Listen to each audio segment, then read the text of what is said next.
don't need to watch this video right now and let me know what you think in the comments section. We have paid a heavy price. I tell you, not a single shot has been fired in the past 45 years by any of our so-called proxies in order to advance our interests. They have been fighting for their own interests, and we have been paying. Iran has paid, and we are resentful to our Arab friends because we supported the Arab cause more than the Arabs did. And we get to be blamed. We supported Palestine more than any Arab country supported Palestine. You know, I'm under 2 American designations. Why?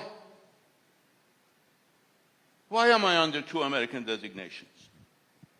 Personally, did I kill anybody? No, just because Netanyahu wanted me to be under American designation. So which Arab is under American designation because of Netanyahu's request? Tell me, why do we have to be blamed for problems that are caused by Israel? Our friends in the region have everything to gain through cooperation with Iran. We have no desire. We are the biggest country in the region.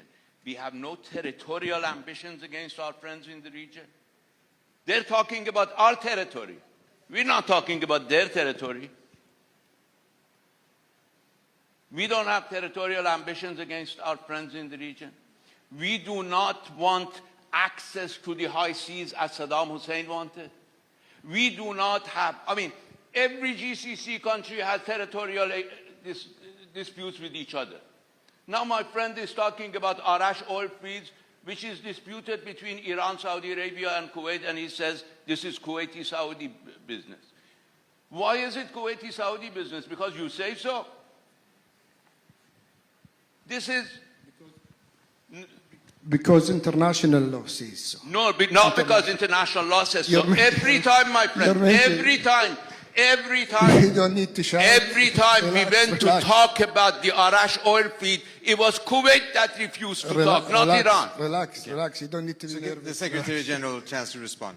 And we have only about a minute left. Go ahead. Well, he took 10 minutes, my friend Zarif. You're very generous with him. The Iranians, the truth is the Iranians had a case against us. Which case? Which was to do with a debt for some tanks that we had sold the Shah of Iran in 1979. Before the revolution? So it's complicated, but before the revolution, the Brits had sold the Shah a load of Chieftain tanks, which were a big type of British tank. And I think the total, and the Iranians, the Shah of Iran paid for those tanks, I think for like 400 million pounds. I mean, a lot of money. But the British, they didn't submit. But the British didn't deliver the tanks. So, but the Shah then got deposed and the tanks never arrived. And I think some of the tanks we then sold to other people. I think even Saddam Hussein got some of them. So it was a classic. We talked about the British in Libya and Libya. I'm just giving you an example. So the point was that we owed the money for the tanks. Okay, we really did, and we had the money and the tanks. Well, we sold the tanks. Yeah, I know, but physically. So we had the money. We sold the same. We sold the same camel twice. Is a typical British maneuver. It's like we did with like we did with Palestine. You know, anyway, it's another matter. Okay. But the result was that we had a moral case for paying the Iranians. Actually, Ayatollah Khamenei was in his office every day, And several times the security asked him to move from his office to another city, and he refused. He said, if you could move 90 million Iranians to another city, I will move after 90 million. Actually, obviously, they cannot do that. They asked him, we will provide you some basement to be safe for you. Said, if you could provide and build basement for all Iranian, yes, I'm ready also to be after 90 million. Actually, they couldn't do that for all Iranians, so he remained in his office, in his house, and in the morning, the aircraft of Zionist regime and America attacked his office. We need to listen to the voices of the people who've lost their children rather than political pundits and their games. Let's go back to the panel. Max Blumenthal, I could hear you laughing in the background there. What was so funny about that? Accusing us of playing political games when that's exactly what's taking place here on this program. And it's an insult to the intelligence of the viewers that this regime change activist, who is furnishing numbers provided by the monarchist network, which is calling for the bombing of Iran, when he calls it a Holocaust, when he would never dare call what Israel did in the Gaza Strip, where it wiped Gaza off the map and killed tens of thousands of children, he would never call that a Holocaust. There would never be this kind of sanction applied to Israel, and that really exposes the double standards here. I provided you with the source of that 30,000. It is Amir Parasta, a lobbyist for Reza Pahlavi. And I don't care if this guy hides behind the UN or some fake credential. It's obvious what he is doing. He's doing the same thing that we've been subjected to in Libya, when we were told that Gaddafi was supplying his soldiers with Viagra, when we were told that Assad violated the red line, when we were told that Saddam Hussein was taking Kuwaiti babies off their incubators, and it turned out the Kuwaiti ambassador paid for that entire PSYOP. We are being subjected to another regime change PSYOP in order to distract us from the Holocaust of our time that was just committed before our very eyes. And here's one thing that your guest will not acknowledge, which is that the riots that took place in Iran killed hundreds of police officers, hundreds of unarmed guards, civilians. 750 banks were destroyed. 350 mosques were burned. Mosques were burned on camera. Anyone watching this can see footage of mosques being burned. The Abazar Mosque, the Grand Mosque of Sarableh were burned by the figures that he says are just peaceful protesters. Hundreds of cops were buried in public funerals, and millions of Iranians came out to condemn these Israeli-backed regime change riots. And I asked, what would the US or UK do if rioters were killing hundreds of cops in their cities? What would Donald Trump do, whose forces are shooting Americans in their faces in the street? People who Jonathan Conricus has attacked in the UK, Palestine Solidarity protesters, are not allowed to say, I support Palestine action or globalize the Intifada. And Pierce, if the UK is a free country, then you will declare, I support Palestine action and defy your security services. There has to be a reason, right? What is that reason? India had the same belief system as the Zionists. India's belief system is called Hindutva. It believes in a pan-Hindu nation that stretches beyond their own borders, stretches beyond Bangladesh, which is very important right now, stretches beyond Nepal, Sri Lanka, Pakistan, Afghanistan, Iran, to the extent that even parts of Saudi Arabia belong to them. They call the holy Kaaba in Mecca the Makeshwar Mahadev Temple. Listen carefully. The Makeshwar Mahadev Temple, the holy Kaaba. Sounds familiar? It's because the Zionists have exactly the same thing. They believe that Lebanon belongs to them, Syria belongs to them, Saudi Arabia, parts of Saudi Arabia belongs to them. And what do they call it? The Greater Israel. They believe in a Greater Israel. And when you look at the two maps, you can see that there's a line of demarcation between the Indians and the Israelis. There is a direct relationship between the Zionists and Hindutva. Hindutva was born in 1925 on the back of the Nazi Party. The leaders of Hindutva met Stalin, so he was also an inspiration. And the leaders of Hindutva, they formed an organization called the RSS. The RSS is the parent organization of the current ruling party, which is the BJP. The RSS has in India and internationally, even in the United Kingdom, Kashmir into mainland India. There is a direct correlation between these ideologies. Modi is in Israel today. And most importantly, 9 hours ago, Modi landed in Israel. I was talking to somebody who worked until very recently for Palantir, and he was telling me that the Gaza event, that's how he described it, was very exciting for technologists. And while trying to avert a stroke in my head, I managed to ask him, explain to me why. And he said, look, he said, oh, what's happening in Gaza is terrible, but it was fantastic for us. I said, please continue, explain this to me. Why was it fantastic for you? He said, look, when you bomb people massively in a densely populated area, they do a lot of things. And he pointed at my phone that was sitting there just like it is now on this table, and he said, your phone is now not moving, it's useless to us. It's only when you move with it that it produces data for us to be able to train the algorithms. But so if in a densely populated area like Gaza, you bomb people, if they're not dead, they run around, they try to escape, they are moved from one place to another, they make phone calls, they try to find their loved ones, they rush to the hospital is not there, they run even more. There is a lot of movement and we can train the algorithms. And Palantir, using AWS, Amazon servers, Oracle servers, and so on and so forth, they are training their own AI programs to do what? To be able to be useful in producing AI commodities, products that they then sell, let's say, to the British National Health Service, to hospitals, for what? For managing personnel inside the hospitals during emergencies. Let's say there's a bad traffic pile-up. How do you deal with that panic? They use the Palantir algorithms for organizing the manner in which the personnel operate. These people are not immoral, they're worse. Now that the Epstein files are finally out, there's one little trend going around to stop people from speaking about the files. Especially if you're looking like an Arab tourist like me. What did they say? But Prophet Muhammad married the 6-year-old. Hold on.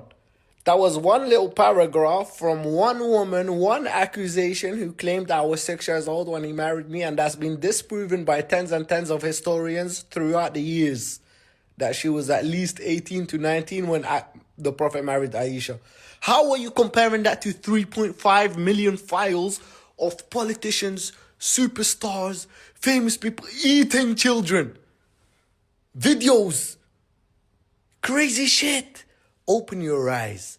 Every time a big scandal comes out, the politicians and the people in charge use things to further divide us, to have us fighting amongst ourselves so that we forget about the bigger picture, you son of a transblended. Just take a flight to Morocco, Tunis, Algiers, Turkey, to Iran. Iran is the biggest enemy of Israel. There's a beautiful Jewish community of 35,000 Jews living in Iran. Free. So your dream would be to go back to pre-Zionist Israel, the way Jews were living in all these nations. 100%. Is that what you want? I myself am born in Palestine. I'm already 7 generations from Palestine. I want to go back there. I didn't want to live under the Zionist regime. My whole family gone out, like tens of thousands of Jewish people has gone out since the creation of the state. I want to go back. This is my country, but under a Palestinian government. The land should go back for the Palestinians from the river to the sea. And I want to live there as a Jewish Palestinian. Now let me get to the United Snakes of America. You, Americans, sitting there on your farmstead, farmhouse porch in Wyoming, looking over the land, watching your cattle, watching your horses. You didn't have a word to say when your government basically wiped Libya off the map, bombed Libya off the map, bombed Iraq off the map, bombed Syria, bombed Yemen, bombed Afghanistan, bombed Yugoslavia. You had nothing to say. You were cheering on your soldiers. But you never, for one moment, imagined what it must be like for a woman, a mother, digging through the rubble to try and find her children under that rubble. For a husband, digging into that rubble with his bare hands, trying to find his wife and his family. For a small child, standing on that rubble, desperately trying to get to his parents that is buried under that rubble. You did not fucking pay attention. You just cheered your soldiers on. The vengeance of the universe is coming for you too. How it's going to hit you, I don't know. If I look at the signs, I can see the first thing that's going to happen, they're going to take all your money away. Because your country, your leadership, has put you in debt that 10 generations cannot pay back. That's what they did. And you empowered them to do it. You could have stopped them if you wanted to, but you did not. And now, you will have to fight for your life. There's already of your cities where you guys, the whites, are minorities because of how much? I think they said 200 million immigrants that have streamed over your southern border already. 200 million. I don't know. Millions. Millions. I don't know what the number. I can't remember the number. But millions of them. No, it's not 200 million. Must be in the millions. But because I saw a document that circulated at the UN in which XXX clearly stated that they want 100 million immigrants in your country, then they will take your country over. That's you Americans. You guys that can pose on the televisions and so as the strong ones, the unbeatable army. You're fucked. They're going to take your homeland away from you while you're waving the Star-Spangled Banners in other countries. They're going to take your homeland. You're going to find yourself in another country with fucking nowhere to go. And then they're going to come for you there. And there's not going to be help coming from the homeland because there won't be a fucking homeland. You may think I'm talking through my neck. You better go and check what is the plans, the evil plans that is now being executed to get you executed. And I'm afraid those plans are so far along that you guys can't get out of it. You cannot negotiate yourself out of that shit. You will have to fight yourself out of that shit. Now that's the difference between you and the Europeans and you and the British. Most of you Americans, and I'm talking about the conservative, right-minded people, most of you are capable fighters. And most of you can fight.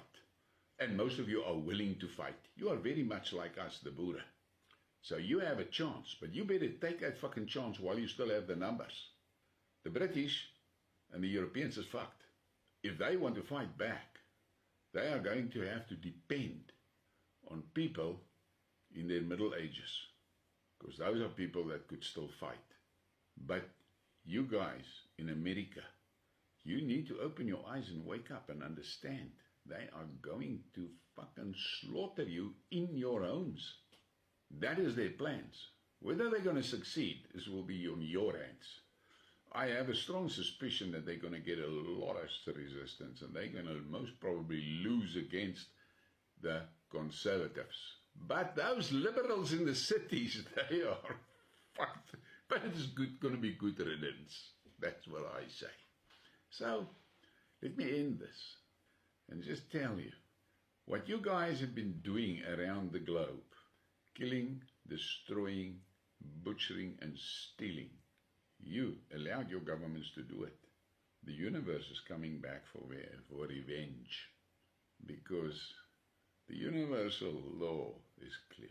It never allows anything to stay out of balance for too long and then the pendulum swings back.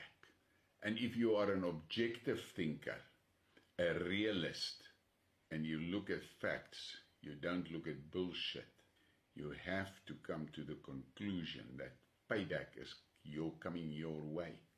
And you will have to decide how are you going to handle that payback.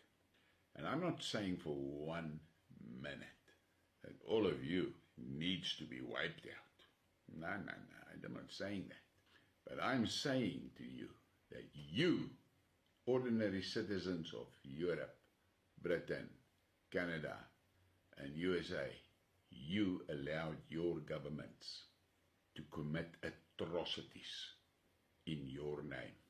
You allowed them, and now you will pay on behalf of them. They are not going to pay because they are too clever. They will deflect the shit onto you. So you not only have to fight the real enemy that comes for you, you will have to fight the snakes and the cockroaches in your midst as well. So you've got two enemies. The world enemy that is coming for revenge, and the cockroach enemy that is in your midst. That is, some of them are your family. You have to do that. And that is going to be hell. Ask me, as a Boer. We have got the same problem here. These Afrikaners are evil, and they are in among us. But we are willing to fight, and we are capable. I know in America there's a lot of capable men. Europe got a major problem. I have a funny feeling. If I look at the people that are most vocal about the shit that is heading their way in Europe are women. And it doesn't surprise me, because I know, and I've always believed, that women are actually mentally stronger than men. Men relies a lot on muscle. Women knows that they can't rely on muscle. So they rely on inner strength.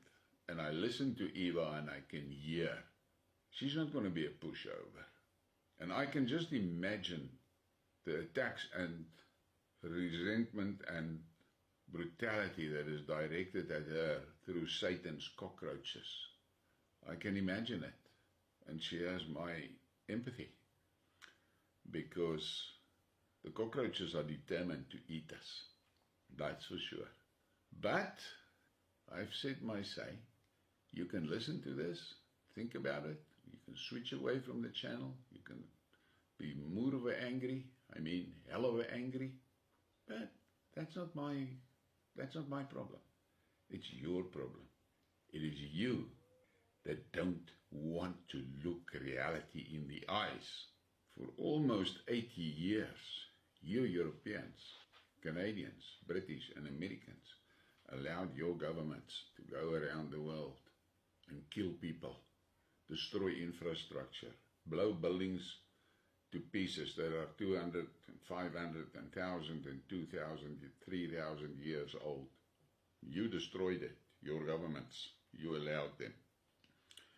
But I said this morning to a friend of mine, the biggest problem for the Americans is that they have never been placed in a position where missiles hit one of their big cities and blow 3, 4, 5, 6 blocks away.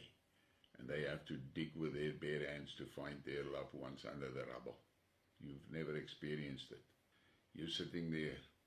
80% of you are so obese you can't move properly, munching on your burgers and chips, watching your televisions, playing your TV games, while your government use your soldiers to butcher people on the other side of the globe from you. Doesn't touch you. You don't have to flee for your life. You've never had the need to flee for your life. But now, the XXX cockroaches is amongst you. They're gonna fucking eat you alive. They're gonna take your burger out of your hand before they slit your throat. You have got a big problem. But who am I? A boer here from South Africa. What the fuck do I know? I know nothing. But I'm telling you, I'm staring into the fire and I see the coals. But most important, I see the ashes. You got away with what you were doing to other people for too long. Your governments did the things in your name. Think about that. Please give me a like and a subscribe and share the thing. Thank you for your support. They've been advocating for years that the US government, on behalf of Israel, kill the Ayatollah Khomeini. They got it. Okay, you got what you wanted. Why are you mad? This is the key to their psychology, and it's a spiritual principle. Bloodlust is never sated, just like any other kind of lust. Nothing is ever enough. You taste it on your tongue and you want more. Killing is the same. But there's a specific psychology at work here, and it's a graceless, anti-human psychology. The second people like this win, they want to kill the people they've vanquished. And so you're seeing this crazed effort to purge anyone in the conservative movement or MAGA who had any doubt about the wisdom of this war. They shouldn't just be silenced and deplatformed, they should be arrested. How long before they should be killed? Not long. That's how quickly these things are moving, because a spirit has been unleashed. This is demonic influence, clearly. War brings people like that to the fore, and it makes them more powerful. For the first time in an impactful way, a missile landed in Tel Aviv from Tehran. Missiles supposedly supplied from Tehran emanated from Yemen. You know, when one looks at Iran and the rhetoric of Iran, you know, Iran is one of the few countries which believes that the Israeli, what they call the Zionist regime, must be swept off the surface of this earth.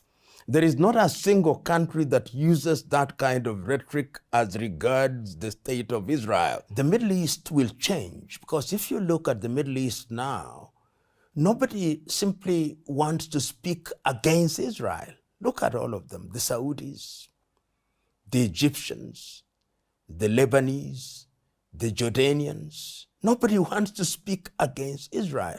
The only country that really raised its head and said, we cannot allow this to happen and we are going to do something about it, is Iran. Look at Syria now. The leader is now doing what America wants him to do. And when the Israelis want to bomb, when the Americans want to bomb, they do it at will.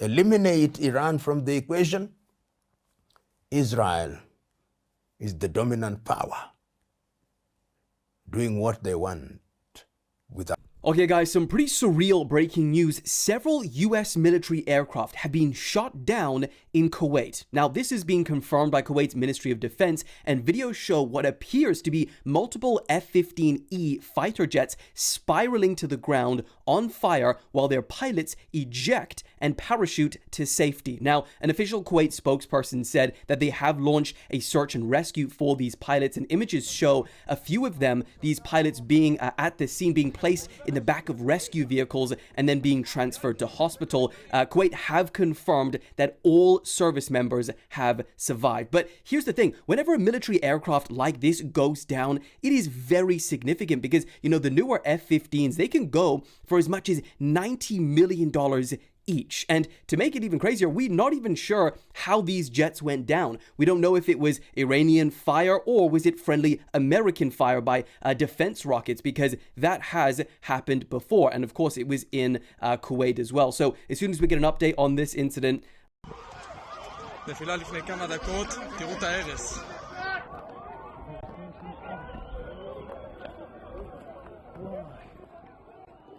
מחפשים לכודים פה.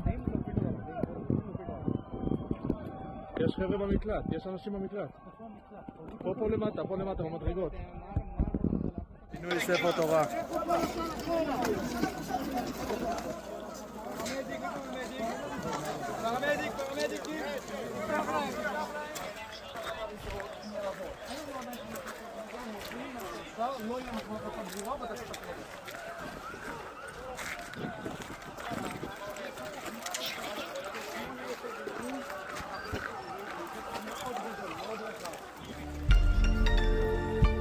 Now confirmed the only reason we're at war with Iran is because of Israel and because we cannot control their terroristic actions. So because of that, and Marco Rubio saying the quiet part out loud, our president decided to give a speech tonight. The president made the very wise decision. We knew that there was going to be an Israeli action. We knew that that would precipitate an attack against American forces. And we knew that if we didn't preemptively go after them before they launched those attacks, we would suffer higher casualties. Or we could have suffered zero casualties if we just didn't fucking go there. And what greatest ally tells you, oh yeah, we gonna strike these people, and then they probably gonna fire some shit at you. No. How about we communicate with Iran and say that you're striking, and we have nothing to do with that because this is not our fight. That's not gonna work for us. When we fight, you fight. This is the United States of Israel. All this shit. So yeah, we're going to strike them. Okay. Okay. Or we're releasing Epstein files. All right, strike them. We're striking them too. We strike first. Fuck it. Now that Americans are finding out that Iran had no plan of striking the U.S. whatsoever, obviously our president is like, okay, you guys should watch the real president, Netanyahu, give a speech on Fox News because he's going to tell you why we're actually in this war. And obviously, I'm going to lock in because I'm like, okay, how's he about to start lying? And boy, did he start capping. People, imagine what they would do, these people who chant death to America, if they had the ballistic missiles and the nuclear warheads to deliver to every American city. Do you want to wait? Do you want to bet your future on whether they would do it or they would not do it? Rip, immediately. Yes. I could wait. Because right now, I know all missiles that they would cook up will go towards you guys before they would ever come towards America. But then he really fucks up because he compares them to North Korea. Nobody stopped North Korea, so they now have ballistic missiles and nuclear warheads. But they don't say death to America. Iran is 50 North Koreas. Call himself real quick, proving his own point of, well, yeah, when you get ballistic missiles and nuclear weapons, all of a sudden countries stop fucking with you and you're respected. We can't let that happen with Iran. That's 50 North Koreas. No. We can't. Wait, hold on. But when Kim Jong got his shit now, I'm not saying North Korea is a good place to be and live at, but guess what? Nobody just walks in there and fucks with them and starts bombing them for no reason because they know niggas going to shoot back. 9 people murdered. So here's the difference between us. These mass murderers in Tehran, they target civilians. We in Israel and America target the mass terrorists. I don't understand Nick with his gaslighting. Like, bitch, you don't understand we have this on camera? And you gonna tell me you only target terrorists? That's it? And don't group us in Israel, you no. This is your niggas. Now, you did use our missiles. But you telling me you didn't target any civilians? I mean, as far as the eye can see, Hamas has to be the most populated terrorist group of all motherfucking time. And it was every building. Funny, I don't see any tunnels, but they must have just been everywhere. But I mean, are you sure you only target terrorists? We have you on camera double tapping the hospital. I'm just saying. Nobody drags Donald Trump into anything, number one, but I want to get your reaction to that.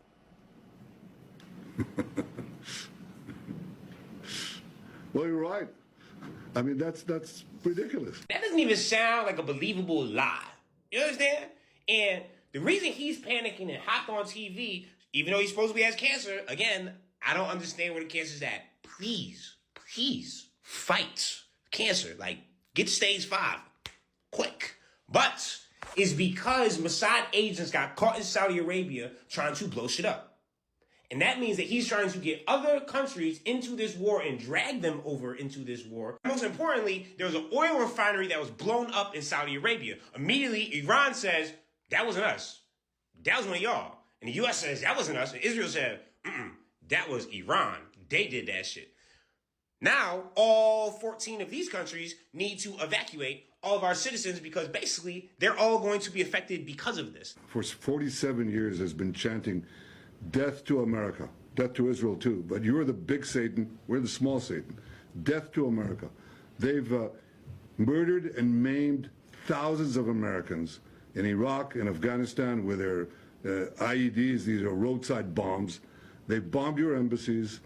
They tried to assassinate Donald Trump, the President of the United States, twice. Bitch, first off, don't be calling us Big Satan. You Satan Yahoo. Like, what we talk about here? Hell is hot, and I hope you dress cold, son, but I know for a fact that man downstairs is about to welcome you with open arms. You know, man, you my greatest soldier since Adolf, son. But then for you to say Iran tried to assassinate Trump twice? When? Where? Who? What the fuck was that? That wasn't on my radar. And then Iran was killing us over there in Iraq and Afghanistan, thousands of Americans. So they was killing us over somewhere else. You understand, like, there's no threat in the United States. This is new generation. We're not going to sit here and be like, oh, we're the world fixers. We just going to go around. That's a terrorist person right there. We're going to fix this. We know we don't fix nothing. Our track record proves that. We go, we kill a lot of shit, and then flip the table over, and then fuck it up again. You talking about assassinate? The only people they tried to assassinate was you. They sent a missile directly at your office, hoping you was gonna be in it. But of course, you know what you do. You're like a little fucking rat, a weasel that crawls out of his fucking safety bunker that's probably 60 fucking meters down there and hops on TV and then crawls back into his fucking bunker again. For all I know, you probably in a bunker doing this recording right now. Then Trump decided, you know what? I know one more way I can embarrass us. Let me send my wife to address the UN. I know I can send anybody, but let me send her, even though she can't speak fucking English. Peace-building affairs to participate in this meeting.